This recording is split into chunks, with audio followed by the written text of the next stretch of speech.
Hi, my name is Gerhard Kruger, and today we're going to be taking a look at the powerful analytic capabilities of QWizard Pro. Now for this presentation, I'll be showing you a comparison of the data towards the end of this video. Now first of all, after executing a QWizard Pro load test, QWizard Pro will generate a report with a number of graphs for us. So first of all, let's create a scenario. Our scenario will have a web-based application with around 200 concurrent users connecting to our application. The requirement states that our response time should be no more than 500 milliseconds for users working on the application. So let's jump into QWizard Pro and take a look at the report generated after executing our load test. So first of all, we can see that the peak concurrent virtual users were 200. Second of all, we'll notice that the average response time was around 711 milliseconds. Third, we'll notice there's a large number of failures. Now these failures could be generated by our web server, and we can see at the bottom there that the web server returned a 503 server unavailable error. Now second of all, we'll take a look at the graphs in this report. Now these graphs will show us some interesting information about the execution of the script. Now to explain them better, I've created a slide for you. So let's take a look at this slide. So first of all, on the left hand side, we'll notice that we have the virtual users on top with the errors graph at the bottom. So with these two graphs on top of each other, we can see that just after the 10-second mark, around 150-160 virtual users, the system started to generate a number of errors.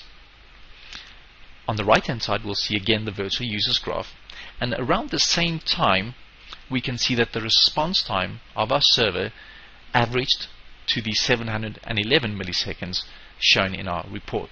So this clearly states that at that point in time something happened on our server that caused the performance to slow down significantly.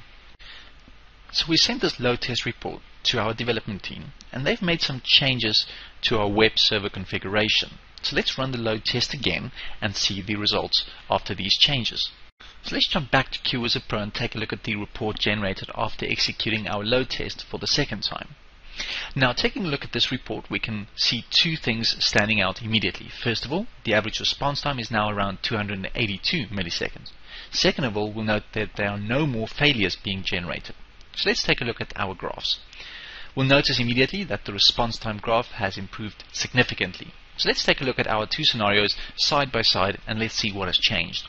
So in scenario A, we had 200 concurrent users with an average response time of around 711 milliseconds. Scenario B, again 200 concurrent users, however the average response time was around 282 milliseconds.